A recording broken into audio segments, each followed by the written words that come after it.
Quelques chapitres plus loin, il est dit que 5000 Juifs croyaient en Jésus.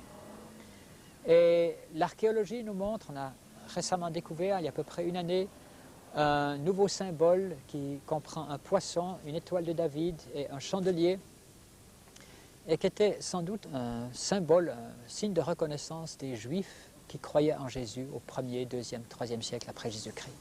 Et l'archéologie nous montre que dans toute une série d'endroits d'Israël, il y avait des lieux où se retrouvaient ces Juifs qui croyaient en Jésus. Un passage du Talmud nous montre que vers l'an 200, 300 après Jésus-Christ, dans les synagogues de la terre d'Israël, il y avait encore des Juifs qui croyaient en Jésus.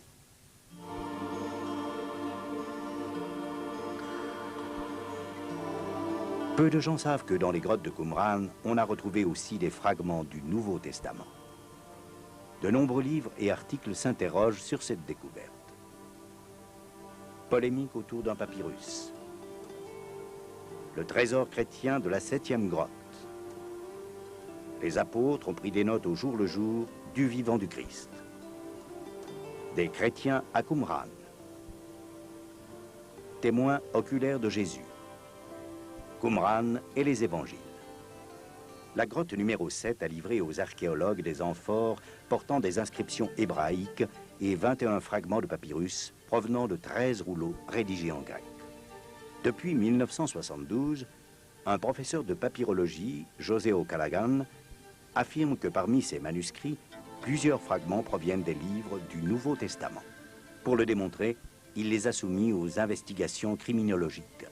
Les spécialistes savent identifier de petits fragments de manuscrits, même s'ils ne comportent que peu de mots, comme ce fragment de papyrus Ryland, reconnu par tous comme une page de l'évangile de Jean.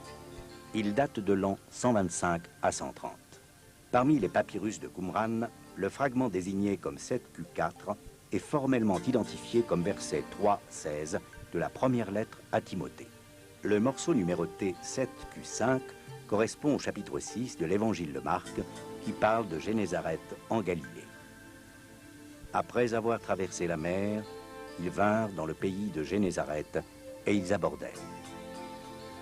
Ces papyrus seraient écrits vers l'an 50 après Jésus-Christ. Une poterie retrouvée dans cette grotte date de la même époque.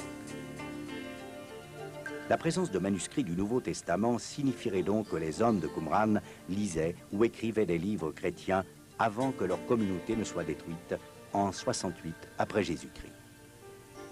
Les conséquences théologiques d'une découverte aussi sensationnelle seraient d'une importance incalculable.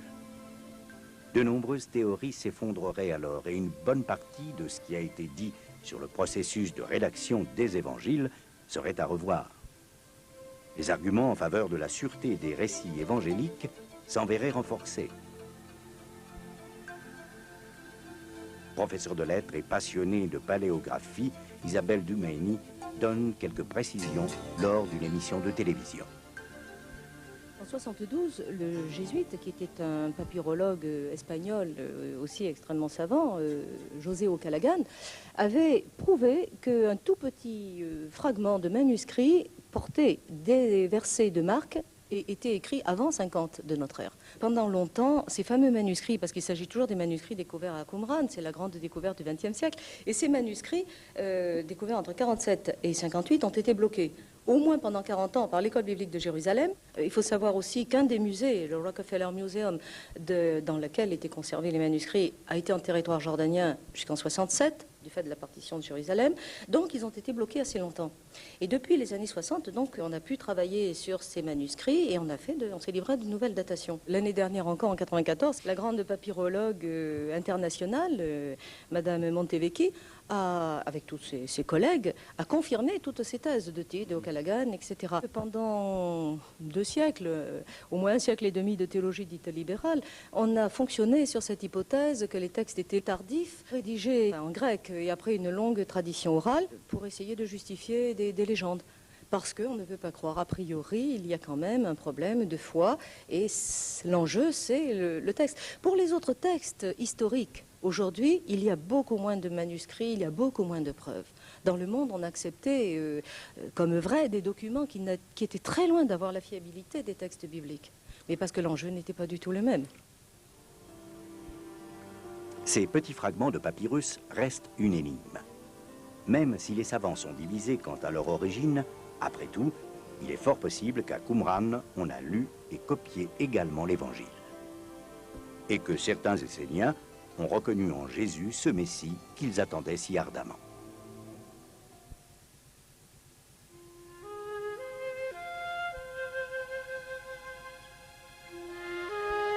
Les fouilles archéologiques montrent que les habitants de Qumran avaient une vraie obsession. Celle de se purifier dans les mikvés, sorte de petites piscines construites selon des règles précises. Sur une vue aérienne, on aperçoit 2 citernes où les Esséniens recueillaient l'eau pour leur bain rituel. Comme elles étaient devenues insuffisantes, ils ont construit 2 autres citernes qui restent encore bien visibles. Ces Juifs pieux devaient tous les jours passer au bain rituel, au bain mikvé. Et l'eau de pluie qui s'écoulait du désert de Judée était canalisée sous la communauté dans d'immenses citernes pour alimenter et la communauté et les mikvés.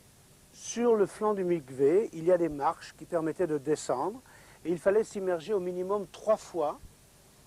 Et ensuite, quand on remontait, il fallait souvent remonter par d'autres marches pour ne pas se souiller par la personne qui descendait. Car quand on est pur, si on touche à quelque chose d'impur, on redevient souillé ou impur. Les textes de Qumran nous montrent l'obsession des gens de ce mouvement pour la pureté, la sainteté. Les textes de Qumran nous parlent d'un effort surhumain pour observer la loi dans toute sa rigueur. Ces textes parlent de châtiments qui sont imposés à ceux qui violent cette loi, ne fût-ce que d'une manière très superficielle. Par exemple, celui qui bâille pendant l'étude de la loi, ou celui qui a le hoquet pendant l'étude de la loi. Je n'entre pas dans d'autres détails encore. Et il y a tout un système de points. Les membres de l'Assemblée de Qumran sont classés dans un certain ordre. Et à la fin de chaque année, on examine les points positifs et les points négatifs et un nouveau classement a lieu. La vie dans une communauté qumranienne devait être terrible. C'était une pression psychologique inhumaine. Peu pouvaient tenir le coup. Et ça nous montre cette soif du cœur humain de vivre en harmonie avec son Dieu, de vivre selon la sainteté de Dieu qui est reflétée dans les Écritures. L'homme, depuis toujours, l'homme qui cherche Dieu, cherche à se purifier. Il est conscient, ne fût-ce que d'une manière voilée, du péché qui est en lui, de l'impureté qui est en lui, de l'insuffisance à accomplir les exigences divines. Et nous voyons ça dans toutes les religions. Nous voyons ça dans un certain christianisme qui ne connaît pas la grâce. Nous voyons ça dans un certain judaïsme. Nous voyons ça même jusqu'en Inde, avec tous les efforts que font les hindouistes pour acquérir la faveur d'un Dieu. Et le message de la Bible, depuis le début, depuis les premiers chapitres de la Genèse, c'est que Dieu seul peut résoudre le problème du péché. Ne fût-ce que provisoirement, par le sang des sacrifices, ou définitivement par le sacrifice du Messie.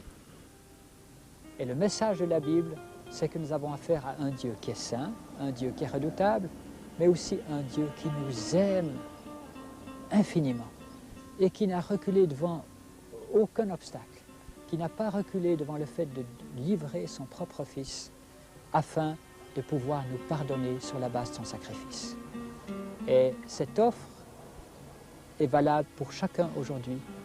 Quiconque, sur la base de la reconnaissance de ses péchés, accepte le sacrifice de Jésus à la croix comme le sacrifice pleinement suffisant, reçoit de Dieu le plein pardon, la purification et un cœur nouveau.